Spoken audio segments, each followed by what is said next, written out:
Ahí sí.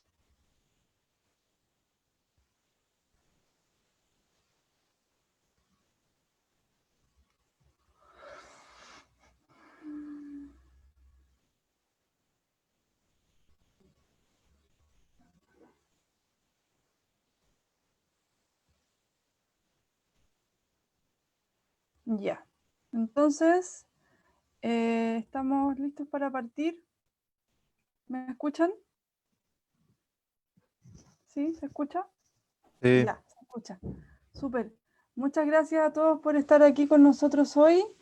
Hoy, 20 de agosto, ya estamos en nuestro programa número 25 de la temporada. Estamos muy contentos porque ya llevamos cada vez, vamos creciendo como comunidad. Es nuestro objetivo llegar cada vez a más vecinos y vecinas de La Reina y de todo Santiago en general. Somos el equipo de medio ambiente de la Municipalidad de La Reina. Yo soy Camila Saldía, soy bióloga ambiental y trabajo como encargada de educación ambiental del Parque Mahuida. Y soy la moderadora de este espacio de conversación en donde siempre vamos teniendo diversos invitados que nos vienen a comentar, a compartir sus diversas investigaciones y temas que los motivan. Y en el día de hoy tenemos un tema muy interesante que nos viene a compartir nuestra invitada colaboradora del Parque Mahuida. Ya la voy a presentar. Me gustaría antes hacer un pequeño repaso de en lo que estamos nosotros como equipo. Para los que se incorporan por primera vez, les queremos contar que estamos en un proceso de declarar al Parque Reserva Natural Municipal. Es una iniciativa de conservación en el marco del proyecto que es Montaña del Ministerio de Medio Ambiente. Ha sido un proceso de 2 años aproximadamente. Y bueno, ahora estamos en la etapa de que el Consejo Municipal revise este proyecto, este plan de manejo que hemos hecho, con la colaboración de muchas personas. Y bueno, lo interesante y cómo se conecta todo este proceso de llevar al parque a hacer una reserva con el plan de manejo, cómo se relaciona eso con este programa, quiero explicarlo.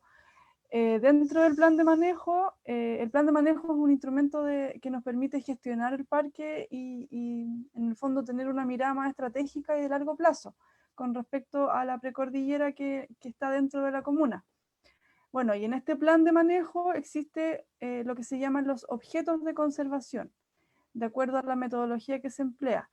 Y uno de los objetos de conservación que a nosotros nos importa mucho poner en valor y poner a la vista de toda la comunidad son los saberes bioculturales, que se refieren al tema de la conversación que nos va a ofrecer hoy día nuestra invitada María Paz. Los saberes bioculturales en el fondo es un tema general y hoy día vamos a abordar un aspecto de este gran tema que es el conocimiento botánico tradicional y su importancia en la conservación biocultural, que es el tema que vamos a abordar hoy, para que tengan todos más o menos claro el marco de la conversación. Así que estamos muy expectantes de lo que nos va a comentar María Paz, porque es un tema que nosotros estamos recién desarrollando con la ayuda de diferentes investigadores y personas que trabajan en el ámbito. Me gustaría presentar a nuestra invitada. María Paz López es licenciada en Ciencias Ambientales de la Universidad de Chile y realiza su tesis de pregrado en pérdida del conocimiento botánico tradicional en habitantes rurales de la región del Biobío, asociada al Núcleo Interdisciplinario de Estudios Socioambientales, el NIES, que lo pueden buscar en internet y aparece ahí todo lo que hace este centro de investigación. María Paz se ha desempeñado como guía de educación ambiental del parque, ha colaborado con el proceso de elaboración del plan de manejo y forma parte de la organización ambiental, socioambiental La Huiña y del Observatorio Latinoamericano de Conflictos Ambientales OLCA. Entonces, María Paz nos va a ofrecer una presentación. Antes de que partamos directamente con su exposición, me gustaría destacar que María Paz está abriendo un campo en el ámbito de la conservación, porque normalmente la conservación se ve como un área de trabajo que está lejana a las disciplinas más sociales, ¿no es cierto? Entonces ella está como está en una interfase entre ciencias ecológicas y ciencias humanas o sociales. Así que es muy interesante poder aprender de su experiencia y es algo innovador y algo pionero sabiendo que viene de la Facultad de Ciencias, que es una facultad que se destaca por desarrollar conocimiento más científico duro. Entonces ella está como explorando una ciencia un poco más holística e integradora, que valoramos mucho, que a nosotros nos significa un tremendo aporte para la gestión del Parque Maullida. Así que te dejo la palabra, María Paz. Quiero invitarte a que también nos cuentes un poquito cómo surge en ti esta inquietud de tener una mirada más holística y más integradora de la conservación. ¿Cómo fue que se te ocurrió partir con este tema? Bienvenida y muchas gracias. Muchas gracias, Camila, muchas gracias por la invitación a todo el equipo que está levantando esta iniciativa y estas instancias de diálogo que creo que son súper importantes, y también a todas las personas que están viéndonos aquí en Zoom o a través de Facebook. Bueno, sí, a ver, ¿por dónde partir? A mí siempre me ha interesado como cosas que yo misma, y creo que también se ven así generalmente, como cosas muy distintas, que era por un lado como las ciencias sociales y por otro lado la naturaleza, las ciencias naturales. Entonces, como cuando tuve que elegir carrera, era como o periodismo o derecho o biología y veterinaria, como muy separadas. Y finalmente entré a estudiar biología ambiental y dije, ya tiene algunas clases de legislación, algo de medio ambiente y sociedad, ya puede ser, como que vaya por ahí. Pero los primeros años me costó bastante encontrar qué era lo que quería hacer, como con eso. Porque eran 2 primeros años de ciencia básica, biología, química, física, matemática, y posteriormente, en un mismo semestre, tomé el curso de Medio Ambiente y Sociedad y tomé un CFG, que es un curso de formación general que dan en la Universidad de Chile, de problemas medioambientales en Chile. Y ahí fue como wow, esto es, como que ahí sentía que en verdad podían causar todo esto, porque finalmente la naturaleza no era como algo apartado de la gente, sino que vivimos en ella también y tenemos nuestros problemas en ella y nos desenvolvemos en ella y nuestra cultura se basa en ella, y al final es como indisoluble la relación entre la naturaleza y la sociedad. Y creo que de ahí en adelante como que ya todo cambió. Y empecé a participar en la Viña y quería también que mi tesis fuera en este sentido, como que lograra unir estas dos cosas. Uh-huh. Y así, después de mucho andar, llegué a lo que estoy trabajando hoy día, que es más específicamente la pérdida del conocimiento botánico tradicional en habitantes rurales. Pero finalmente la base es la misma que el conocimiento botánico tradicional, ¿cierto? Y ahora un poquito adecuado a cuál sería el rol que este conocimiento podría jugar en la conservación biológica. Y eso. No qué bueno saber un poco cómo surge esto. Para los que están escuchando, María Paz nos va a hacer una presentación general.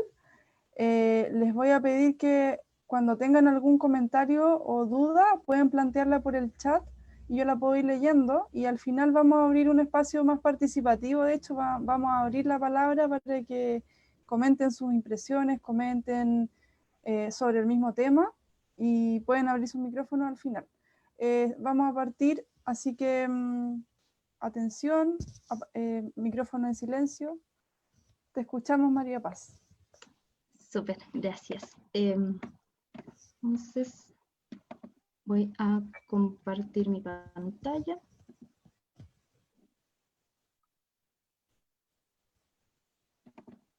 Súper, ahí me van avisando si no se ve cualquier cosa. Bueno, este sería un poco el tema entonces, el conocimiento botánico tradicional y el rol en la conservación biocultural. Primero, para partir, ¿qué es el conocimiento botánico tradicional? Eso como, ¿qué es esto que ahora se habla? Es algo que igual no era tan nombrado en los últimos años. Bueno, se define en general por distintas autoras y autores como un conjunto de saberes y prácticas Estos saberes y prácticas se transmitirían de generación en generación y por lo tanto se dice que tienen una construcción tanto comunitaria como una construcción histórica, ya que se van traspasando, transmitiendo a través del tiempo y van también cambiando, es un proceso dinámico de la construcción de este conocimiento tradicional. Y también juega un rol muy fundamental los aspectos orales, la transmisión oral del conocimiento. Entonces, esos serían como los aspectos generales que podríamos decir que definen este conocimiento tradicional.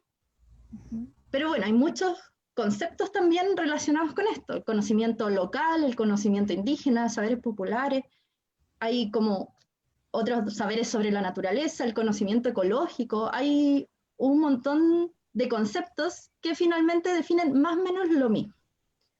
No son exactamente iguales, pero en muchos casos la gente lo ocupa como indistintamente. Y en muchos trabajos los autores mencionan el conocimiento tradicional e indígena, o el conocimiento local, o el conocimiento local y popular. Entonces, son conocimientos que igual están íntimamente relacionados.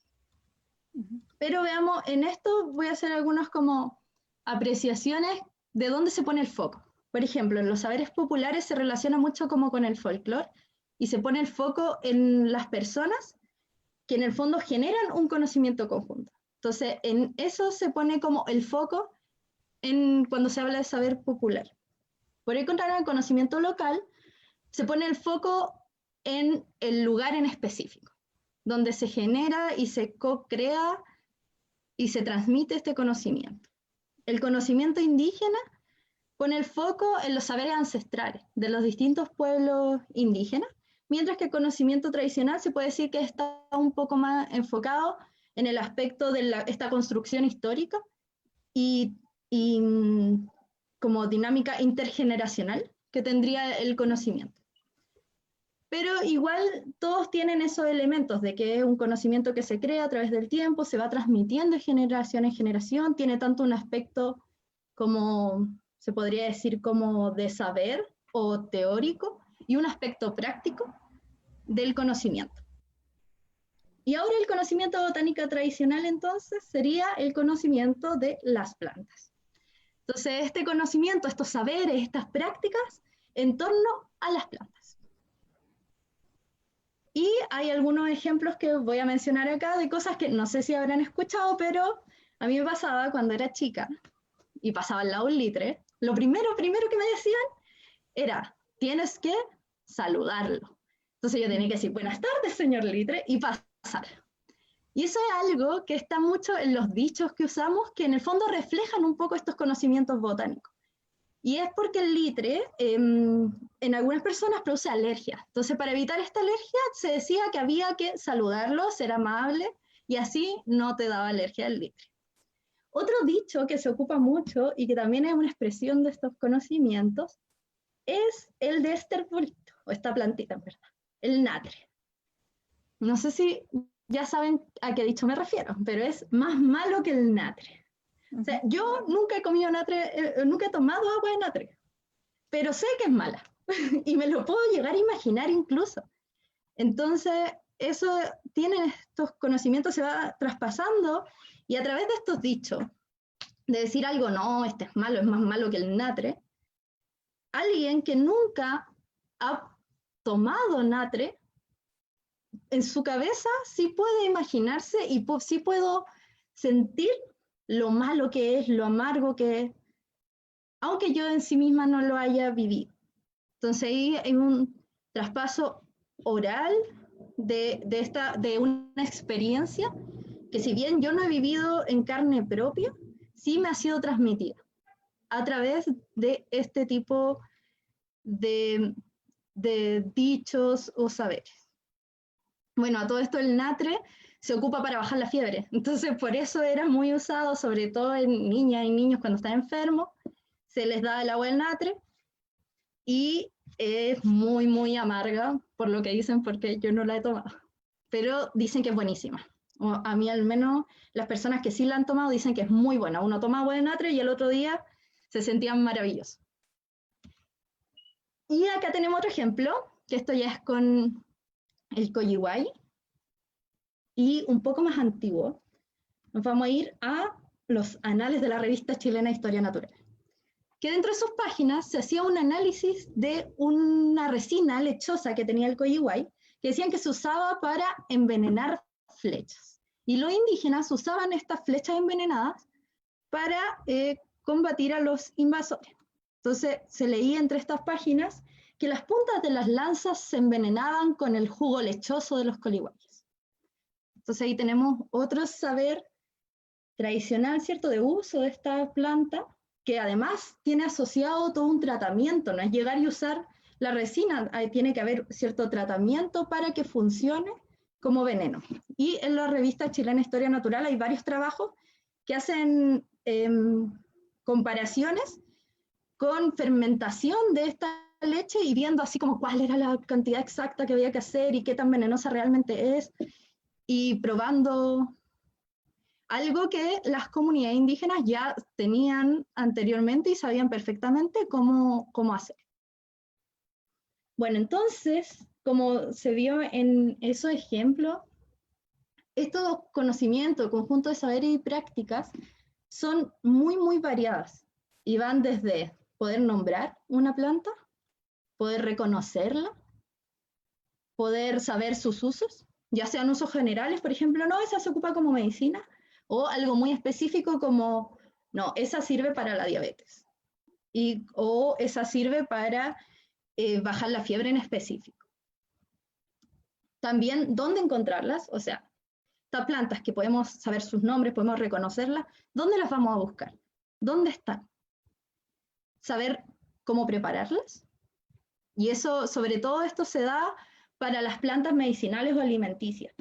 Y sobre todo las medicinales, esto cumple un rol súper importante en su uso, porque tenemos que saber bien cómo se prepara, qué parte de la planta me sirve, cuál es la dosis, cada cuánto la tengo que tomar, cuánto tengo que tomar. Y cuando esto se va dañando en el fondo, me veo menos propensa a usarla, porque quizás ya voy a estar dudosa de cuál es la dosis o de qué tengo que usar. Entonces, estos aspectos, cada uno de estos aspectos son muy importantes en el conocimiento. Bueno, y finalmente las prácticas. El llevar todo esto ya a la práctica que generalmente es práctica cotidiana, que va desde tomarme un mate a salir a buscar un poco, no sé, de boldo, tomarme una agüita de boldo después del almuerzo. Yo ahora estaba tomando una agüita de manzanilla, por ejemplo. Entonces, todos estos distintos aspectos van formando este conjunto de saberes y prácticas que conforman el conocimiento botánico tradicional. Pero, lamentablemente, ya desde hace varios años, más o menos de los años 90, van saliendo muchos estudios que van diciendo que este conocimiento se ha ido perdiendo. Entonces, que a través del tiempo ya la gente le cuesta más reconocer las plantas, se van terminando los usos o no sabemos bien para qué se ocupan, sabemos que sirven para algo, pero para qué no estoy segura. Ya no sé bien dónde encontrarla, antes estaban ahí, ya no están, quizás porque la planta ya no esté ahí, o porque nunca fui a buscarla. También van desapareciendo la forma de preparación, las prácticas, e incluso los nombres ya se van olvidando. Y este es un problema que se ha abordado ya varias veces y ha puesto también, o ha obligado quizás a poner en valor los conocimientos tradicionales y validarlos también en el tiempo y decir, chuta, parece que esto es importante, que le pongamos ojo y que ayudemos un poco a su conservación también. Y eso nos lleva al segundo tema que está relacionado, que es la conservación biológica. En Chile, la conservación en general se ha centrado solo en un aspecto, que es más como desde la biología, ver la conservación como un problema netamente biológico. Esto no ha pasado solo en Chile, es un problema, no sé si es un problema en realidad, pero es una forma de ver la conservación que ha sido la principal en gran parte del mundo. Y esta forma de ver la conservación lo que hace es separar a la sociedad de la conservación biológica. Entonces se van separando. Y una de las cosas principales que se hacen son las reservas o sitios cerrados, donde en el fondo se separa a la gente del ambiente natural para conservarlo. Entonces, la naturaleza es como un algo separado de las prácticas, las culturas, las sociedades, que hay que conservar. Bueno, esto ha traído unos problemas y Gómez lo describe de la siguiente manera, relacionándolo con los conocimientos tradicionales. Y nos cuenta que esto es visto desde la visión europea, pero es algo que se replica generalmente en muchas partes del mundo que tienen estas políticas de conservación. Es que el conocimiento ecológico tradicional se ve atrapado entre la espada del desarrollo y la pared de la conservación. Entonces quedan en este medio incómodo, donde no pueden ingresar a se ven presionados por el desarrollo, que trae muchas veces de la mano la invalidación de estos conocimientos, no se reconocen. Entonces es como la fórmula perfecta para que vayan lamentablemente desapareciendo. Y por otra parte, tenemos otra perspectiva de conservación, en la que ya la conservación no se ve solo como un problema netamente biológico, sino también como un problema social, un problema cultural, y se trata de ver la conservación de la biodiversidad de una forma más holística. Y dentro de esto está, bueno, la conservación comunitaria, también la conservación biocultural. En esta, la principal es conservar tanto la diversidad biológica como también la diversidad cultural, y no quedarnos solo en algunas, sino ver ambas necesarias para un proceso integral de conservación. Algunas experiencias son el Parque Etnobotánico de Mora, que está en la isla Navarino, en la zona austral de Chile. Otra, el Parque Comunitario El Panú, que está aquí en la región metropolitana, en la precordillera. Esta en particular surge de una organización comunitaria de vecinas y vecinos que, para oponerse a proyectos de instalación de la industria inmobiliaria, ¿cierto? Que los condominios y todas las construcciones de casas en la zona de la precordillera cada vez van hacia más arriba y han ido invadiendo muchos sectores precordilleranos. Entonces, aquí la comunidad organizada dijo, no, no queremos más condominios, no queremos la inmobiliaria acá, queremos hacer un parque comunitario y conservarlo. Y esta es una experiencia muy importante en cuanto es la misma comunidad organizada la que gestiona el espacio. Y bueno, por último, también obviamente mencionar el Parque Mahuida, que con estas iniciativas que se están haciendo, los diálogos, el nuevo proyecto en el que se está embarcando, también, ¿cierto?, apunta hacia una conservación más integral. Entonces, ¿cuál sería el rol del conocimiento tradicional en esto? Bueno, un rol fundamental. Entonces, acá podemos ver, si no consideramos el conocimiento tradicional ni a la sociedad en su conjunto, bien, nos quedamos con la conservación de la diversidad biológica. Pero, si por el contrario integramos estos conocimientos, ayudamos a la conservación de la diversidad biológica, de la diversidad cultural, ayudamos a la resiliencia de las comunidades y también a la resiliencia ecológica. También eso aporta al empoderamiento de las comunidades. Y lo más importante, eso a su vez, todo esto ayuda al conocimiento tradicional. Entonces, todos estos procesos se van retroalimentando. Yo, entre más conocimiento tradicional tengo, me siento mucho más empoderada, siento mucho más importante conservar la diversidad biológica, la diversidad cultural, y a la vez estoy más preparada y soy más resiliente para enfrentar cualquier proceso actual, sobre todo en el contexto que se vive hoy en día de crisis ecológica, incluso la crisis sanitaria. Los conocimientos tradicionales tienen un rol fundamental para sentirse más resiliente, más empoderada y para sobreponernos a las distintas dificultades, cambios o alteraciones que se sufren. Así, algunas citas. Acá, por ejemplo, dicen que el conocimiento es poder. Es algo que uno ha escuchado más de alguna vez en nuestra vida, ¿cierto? El conocimiento es poder. Y en ese mismo sentido, el uso del conocimiento ecológico local y tradicional sería un mecanismo para tanto una gestión conjunta como para el empoderamiento de las comunidades. Y por acá, otra que dice que el rescate y la conservación del conocimiento tradicional, ese conocimiento ecológico tradicional, permite mantener la diversidad biológica y cultural contenidas en un ecosistema. Entonces, estas citas evidencian un poco lo de acá y los procesos de retroalimentación que se van dando entre estos distintos componentes. Bueno, y finalmente creo que es súper importante como para todo esto, el reconocer el conocimiento tradicional, todos los saberes, todas las prácticas, como primero que nada, poder reconocerlas en una misma y también que las comunidades las reconozcan.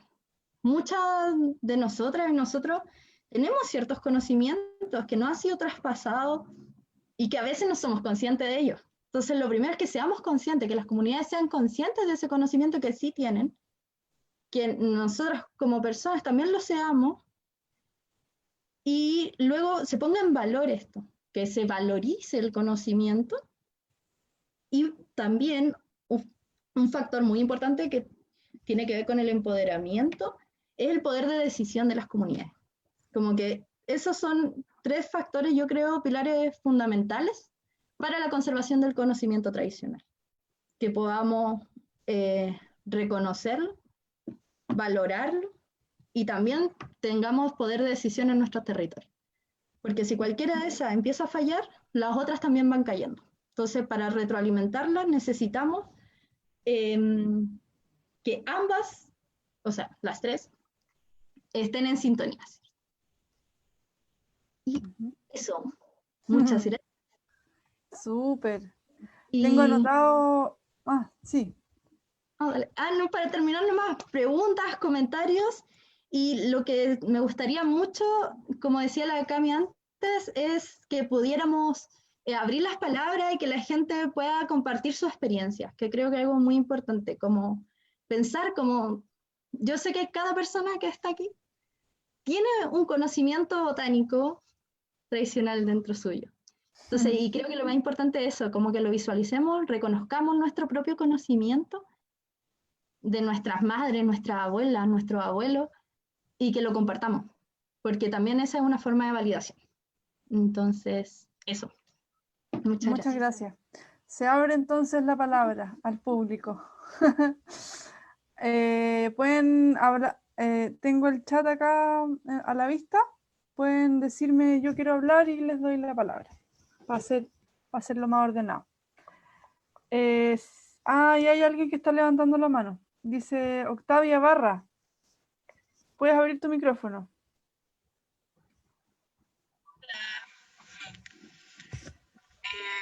Bueno, primero gracias María Paz. Muy interesante lo que planteabas y lo que yo quería compartir es un poco la experiencia más citadina. Yo me acuerdo cuando era chica, como en el antejardín de la casa de mis tatas, tenían un árbol de matico y quizás como parte también de estas prácticas del conocimiento tradicional está el compartir o el ser comunidad, no sé, incluso como en la ciudad, en el barrio, porque me acuerdo que mientras yo estaba jugando, no sé, en la calle o ahí mismo en el antejardín, pasaba gente que veía el árbol y tocaba el timbre y preguntaba si podía sacar un par de hojitas. Y yo lo encontraba muy entretenido, yo como que no entendía así como, ya, ¿por qué quieren esto, filo? Ok, entonces yo iba a preguntar a mi abuelita así como, ay, ¿alguien quiere sacar unas hojas del árbol? Y ya después más grande lo encontraba súper bacán, pues como entretenido y lindo también. Como que se genera ciertos lazos solamente por el uso de hierbas o o no sé, lo que sea. Entonces, eso, como quizá ahora yo tampoco es como que pueda reconocer muchas plantas, pero bueno, el matico o el boldo por el olor que es súper reconocible. Pero eso. Gracias, Octavia. ¿De dónde nos estás hablando? ¿De qué comuna? De Ñuñoa, pero esto que era la casa de mis tatas en el centro, en Santiago Centro. Ah, súper, súper urbana la experiencia. Claro, sí. Ahí Natalia abrió el micrófono. ¿Natalia? Parece que no, hay silencio. No. ¿Alguien más quisiera compartir alguna experiencia, comentario, hacer alguna pregunta? Claudio, adelante. Claudio Arriaza pidió la palabra. ¿Se escucha? Sí, adelante. No, primero que nada agradecer la instancia.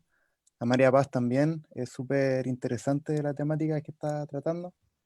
Y en realidad compartir un poquito lo mismo que habló la compañera anteriormente, la Octavia. No sé, vos de repente nosotros en las casas o en las plazas se ven como hierbas como la menta, la hierbabuena, que son cosas que uno ve normalmente y no se da cuenta, o sea, las tiene muy interiorizadas, pero rescatar ese conocimiento tradicional yo creo que es lo relevante y lo importante del trabajo que está haciendo María Paz. Era eso, como aportar un poquito y bueno, felicitarla también por su trabajo, que es muy bonito.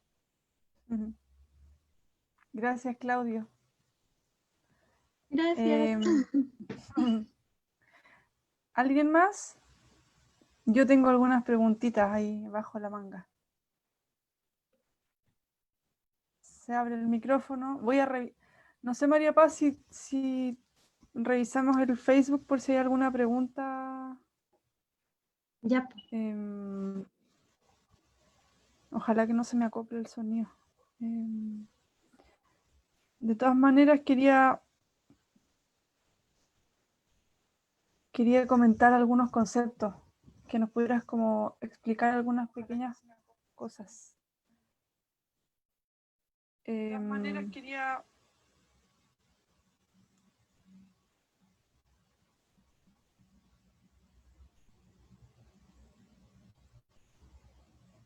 Ya. Parto con mis preguntas por mientras. Cuando dices conocimiento y ocupas conocimiento como sinónimo de saber, nosotros tuvimos esa discusión en el equipo porque decíamos como conocimiento es un concepto un poco más acotado y que tiene que ver más con como con la mente racional que conoce. En cambio, saberes es un concepto a lo mejor que abarca no solo lo racional, sino que también lo afectivo, estos lazos que comentaban las personas, tiene dimensiones mucho más allá del conocimiento como el típico conocimiento cuando uno dice que conoce, pero no está necesariamente involucrando estas otras dimensiones del conocimiento más integral. Entonces, teníamos esa discusión a nivel interno y propusimos más que conocimiento biocultural, propusimos saberes bioculturales, como para que se incluyeran las prácticas, las tradiciones, las narrativas, hasta incluso lo que tiene que ver con el inconsciente colectivo, como el imaginario. Esa es una pregunta que te quería hacer, si tú consideras que es así o qué se sabe al respecto.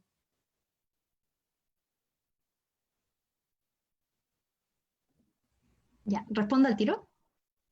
Sí. Ya. Claro, históricamente los conocimientos siempre ha sido asociado a esta mente racional, muchas veces a un conocimiento validado por la ciencia como institución. Y sí, yo estoy de acuerdo con que saber es más amplio, y al usar conocimiento tradicional, lo ocupo en el sentido como muchas autoras y autoras han definido el conocimiento tradicional, dándole esta amplitud, como al ponerle este apellido, incluir tanto los saberes, las creencias, las prácticas, entonces incluir como todos esos aspectos, tanto que sean más como ligados a la teoría, ligados a las emociones, a las experiencias, y también al quehacer más práctico, y todo eso se incluye dentro del conocimiento tradicional.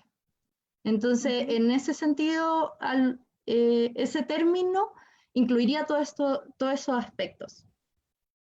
Pero, claro, yo creo que en el mundo en el que vivimos, todos los conceptos siempre están en disputa, porque los conceptos, al igual que los conocimientos tradicionales, los saberes y todo, son construcciones históricas, y históricamente el conocimiento ha sido asociado como a este conocimiento verdadero, absoluto, objetivo, y ha dejado de lado un montón de otras cosas que no tienen por qué estar por fuera de este conocimiento, que quizás siempre fueron parte de él, pero no lo reconocíamos así. Entonces, eso, yo en ese sentido uso conocimiento tradicional en cuanto incluya todas estas cosas y no las deje fuera, pero también en el sentido de esta como disputa de conceptos, y ver, también uno tiene que elegir como cuál es el que socialmente va a reflejar mejor lo que quiero transmitir. Y en ese sentido, si al decir saberes bioculturales o al decir saberes tradicionales puedo reflejar mejor a lo que yo quiero hacer hincapié, creo que es mejor hacer ese uso. Sí. Por eso también al principio quería mostrar esas distintas opciones como los conocimientos locales, saber popular, porque justamente esos conceptos hacen esa diferencia, como nos muestran dónde queremos poner el énfasis. Y eso. Gracias. Voy a hacer 2 preguntas más. Esto tiene mucho que ver con educación. Creo yo que la educación también se ha descrito como un factor que ayuda a la pérdida. Cuando vemos los libros, por ejemplo, escolares y los contenidos que enseñan, pocas veces hemos tenido como experiencias de, por ejemplo, interactuar con personas que habitan en nuestros barrios, en nuestros territorios, que nos puedan transmitir sus conocimientos locales, o ir a visitar un lugar donde se enseñan estos conocimientos. Entonces, ¿de qué manera nosotros como futura reserva podemos como gatillar esta apertura de conocimientos que se empiecen como a visualizar y a valorar por la comunidad para ser más conscientes de que existen? Y porque en realidad no sabemos si existen, estamos como haciendo una hipótesis de trabajo con esto, como nosotros tenemos una hipótesis, una sospecha, una suposición de que en cualquier territorio una comunidad tiene un conocimiento, y queremos ver que acá en la comunidad, en la comuna de La Reina, los antiguos pobladores, la gente que lleva mucho tiempo acá, seguramente fue a la cordillera y tiene recuerdos de cómo se usaban las plantas, todo el tema de la cultura arriera. No sé, tenemos que investigar. Entonces yo como que tengo esta inquietud de cómo empezar el proceso de puesta en valor, de rescatar estos conocimientos. No sé si tú nos puedes comentar en tu experiencia de investigación en el sur, cuáles son los pasos a seguir para armar no sé, un proyecto de puesta en valor de conocimientos bioculturales. Bueno, yo voy a partir, yo creo, por la educación y luego relacionarlo un poquito. Y sí, la educación, en particular la educación formal, es la que se ha reconocido como uno de los posibles factores de pérdida del conocimiento tradicional. Sobre todo en el sentido de que antes las niñas y los niños pasaban mucho más tiempo en la casa, algunos iban un par de años al colegio, después ya dejaban de ir, se ponían a trabajar, pasaban mucho tiempo con la abuela y los abuelos. Entonces, en esta interacción social, sí van aprendiendo un montón de cosas. Luego ingresan a la educación formal y la educación no siempre partió de la base de los conocimientos que ya tenían, sino que a veces era traer otros conocimientos que no estaban quizás en la zona y que lo aprendieran. Entonces, en ese sentido, claro, no fueron un aporte, pero yo creo que la educación en términos generales depende de cómo se haga, la educación para quién, el objetivo y de dónde nazca. Entonces, en ese sentido puede también perfectamente, de hecho yo creo que muchos de los programas y actividades que se están haciendo de educación ambiental hoy en día ayudan a rescatar ese conocimiento tradicional que se estaba perdiendo. Entonces, hacen todo lo inverso. Eso. Y con respecto a lo otro, bueno, yo creo que siempre es un desafío partir estos proyectos que son súper grandes. Yo en mi tesis trabajé más indagando en la pérdida del conocimiento tradicional. Entonces, así como, por eso no tengo como experiencia en generar estos diálogos y construcción a partir de los saberes, pero lo que sí me ha dejado un poco esa experiencia o experiencias previas es que siempre están los conocimientos, como incluso aunque la gente no crea que los tiene. A mí me pasó muchas veces en eso, llegaba, hola, quiero hablar de esto. Decían, no sabemos mucho de plantas. Y uno empezaba a conversar 5 minutos con las personas y sabían un montón. Entonces muchas veces una no se da cuenta de todos los conocimientos que tiene, todos esos saberes, todas esas cosas. Luego al empezar como a comunicarlas, después era como, oh sí, en verdad ni me acordaba de eso, como, entonces siempre están, como que siempre hay muchas cosas que rescatar. Y creo que lo más importante es partir de esa base, como trabajar en conjunto con la comunidad, en este caso con la gente de la reina, y ahí hay, bueno, distintas como cosas que se pueden hacer, desde reuniones como se pueden partir con junta de vecinos, organizaciones sociales, organizaciones ambientales de la comuna, y que se puedan dar instancias donde se vayan haciendo actividades para conversar de esto, para ir rescatando estos conocimientos, rescatar las experiencias de las personas y también que jueguen un rol activo, como cuando la comunidad tiene un rol activo en estos procesos, como que ya todo se va construyendo de mejor manera, creo yo, y la gente también engancha con estas cosas, como eso. Y también compartir, yo tuve el privilegio de participar en el FPA que se hizo ahí en el Parque Mahuido de la Precordillera, y me acuerdo que en una oportunidad fuimos con gente de la Villa La Reina al parque. Y ahí también un rato estuvimos conversando y se acordaron de un montón de cosas que habían vivido cuando eran chicas, iban al parque o después del colegio se pasaban a la zona de la Precordillera y bueno, y también iban contando cómo fue cambiando todo. Entonces también son tantos saberes como de las plantas, pero también son saberes históricos de cómo ha cambiado la comuna, de cómo era antes eso, de cuando no estaban los condominios ahí, o cuando no estaba la planta de gas ahí, como... Entonces todos esos recuerdos son un aporte, yo creo, gigantesco, gigantesco. Y que hay que puro generar instancias de diálogo. Yo creo que esa es la base. La base es generar instancias de diálogo. Y de ahí ojalá que se generen bases de trabajo conjunto.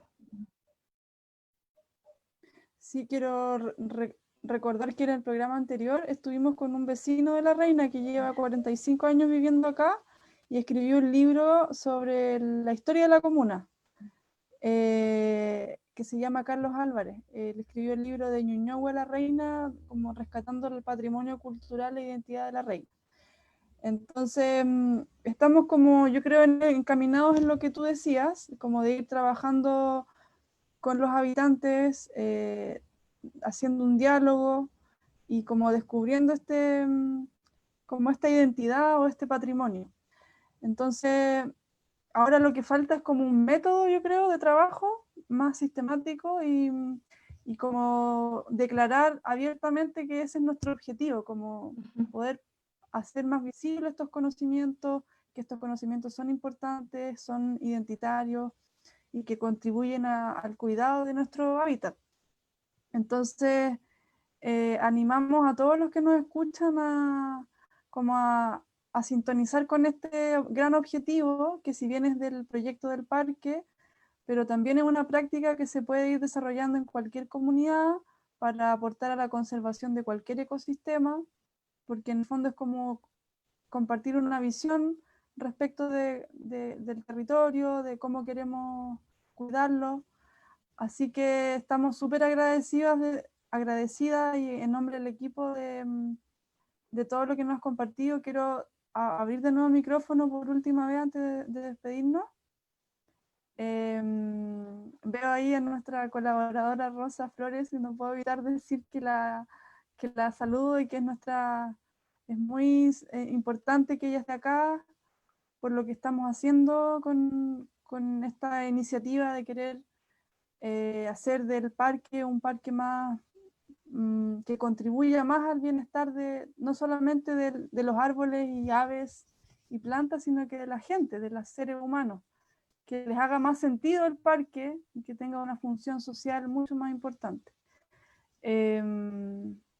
Así que estoy contenta, no sé si alguien más quiere decir algo. Esto va a quedar grabado de todas maneras para los que quieran repasar la presentación de María Paz, que estuvo súper interesante, nos aclaró muchos conceptos que nos sirven. Así que eso, María Paz, te dejo la palabra. Ya, pues, muchas gracias de nuevo por la invitación y a todas y todos los asistentes. Y nada, yo me quedo como con lo último que decía Cami. Yo creo que esto se trata de hacer ambas cosas y de darnos cuenta de que nunca fueran dos cosas. Como nuestra vida, la historia social es también la historia natural. La historia, somos parte de la naturaleza, somos seres humanos en tanto biológicos y también somos seres sociales, somos seres culturales. Entonces creo que ya nos llegó el momento de hacer aún más evidente eso y darle con una construcción de mundo distinta, como que ya nos concibamos como seres separados de la naturaleza, que es ajeno a mí, sino como que en verdad somos un todo, somos parte de ella es parte de nosotros. Por lo tanto, entre esté mejor el ecosistema en su conjunto, estamos mejor los seres humanos, están mejor los animales, están mejor las plantas. Y eso, yo creo que eso es lo más importante y rescatar el conocimiento, rescatar la historia, porque de ellos se aprende mucho y son una base que ya está ahí de dónde empezar, o de dónde seguir, más bien dicho, y seguir construyendo y trabajando, porque más que nunca yo creo que es necesario, es el momento. Ya la situación como está global, yo creo que no da para mucho tiempo más sin un cambio importante. Y ese cambio tiene que venir de la mano de las comunidades y de todos los conocimientos tradicionales, es decir, saberes, creencias, prácticas y eso. Yo creo que es. Gracias, María Paz. Quiero leer acá un comentario de Dani. Dice, creo que es verdad que conocimiento y saber son términos en disputa y como uno lo desarrolle es a dónde apuntar. Y bueno, se liga mucho con la educación, a mi parecer, con el conocimiento formal y académico.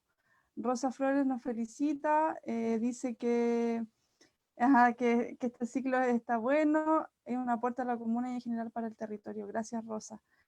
Comparto, dice Dani, comparto que mucha gente al preguntar cuánto sabe dice no saber mucho, siendo que en verdad es mucho lo que puede aportar. Ah, claro, mucha gente siente que no sabe, pero en realidad sabe. Natalia dice muchas gracias por la instancia. Yo me quiero despedir dándote de nuevo las gracias, María Paz, y quiero aprovechar de saludar a la gente del PANUL, que son nuestro parque hermano, vecino.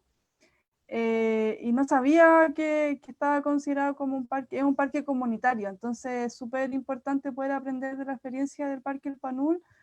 Yo creo, tenemos que invitarlo en algún momento a compartir la experiencia.